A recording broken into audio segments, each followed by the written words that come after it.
Hello guys, this is Zuma, and this is a PP90M1 flawless MOAB on the map Arkaden. Now I spawned exactly where I want to be, so quickly I'm going to go into how I like to play this map. So we bring up the map, make it a blueprint, and show you the spawns. And by far the best place to work on this map, and you've probably found that as well, is this area.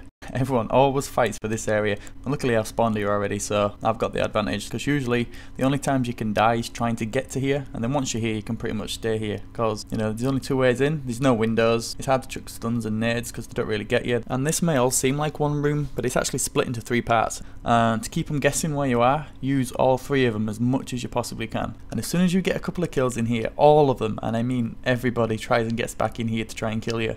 And you can just keep picking them off one by one and you will get the MOAB in no time. And where I like to put my portable radar is here. Put it right in the corner just so it's protected, and making sure that my portable radar is covering as much as the map as possible, and make sure the edge of the radar isn't going off the map. And also your portable radar is covering the two spawns in this area, and they will spawn in here. If you're in zone 1 they will spawn in zone 2, and if you're in 2 it'll spawn in 1.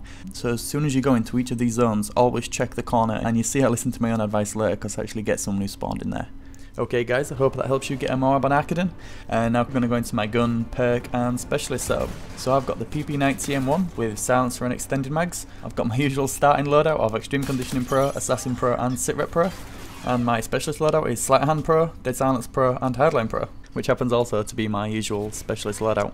And what I was talking about earlier, how hard it is to get nades and stuns in here, it just shows you from this nade, you're really protected in this area because of the mini 2 flights of stairs. It's really hard to get you. And also you've got an elevated position, and just look straight through that wire fence and you can see them, you can shoot straight through that and just get a couple of bullets on them before they get you. And also staying around this back bit in zone 1, when they come up the stairs they never look right, they always tend to look left, so if you're struggling stay just to this side and you should do well. And check this guy out, he's getting angry already, he's lying on his stomach just waiting for me. And he's going to win that gunfight all day long, so I just back off, let someone else have him. And someone mentioned that in the comment section, is how do you know when to back away from a gunfight? And my only advice is just weigh it up.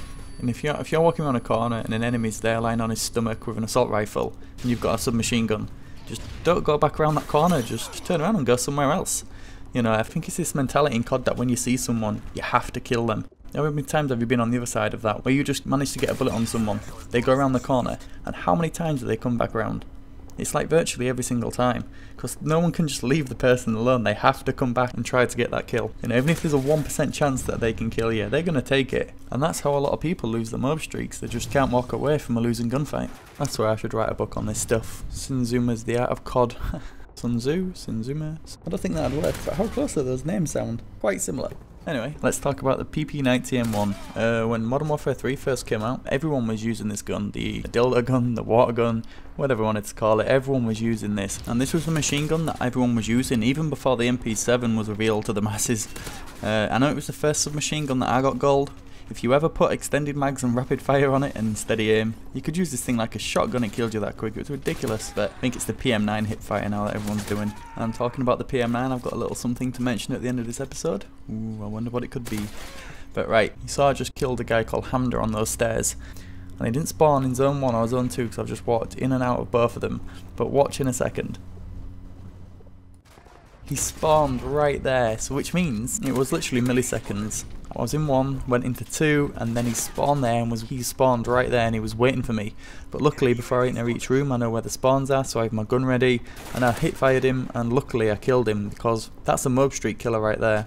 You know, I'm on a 16 gun streak and stuff like that ends your MOAB streak, but all the stuff that makes Modern Warfare 3 annoying, you're thinking free for all, it's just dumbed down a little bit, that it's manageable. As long as you do your homework and you prepare, then it does bring it down a little. And we can hear the music now, which means we're very close to the MOAB, and I've just got up to my 22 streak.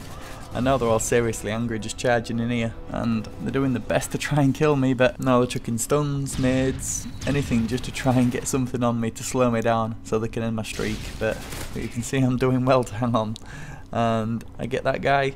I just need one more if I can find him, and MOAB. I call that bad boy in straight away to win the game.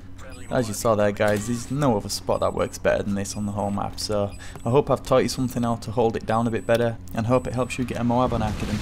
So that's it guys, as soon as it comes in I do a twirl knife thing, and quickly I just want to say thank you to everyone who's been leaving likes and comments on the videos.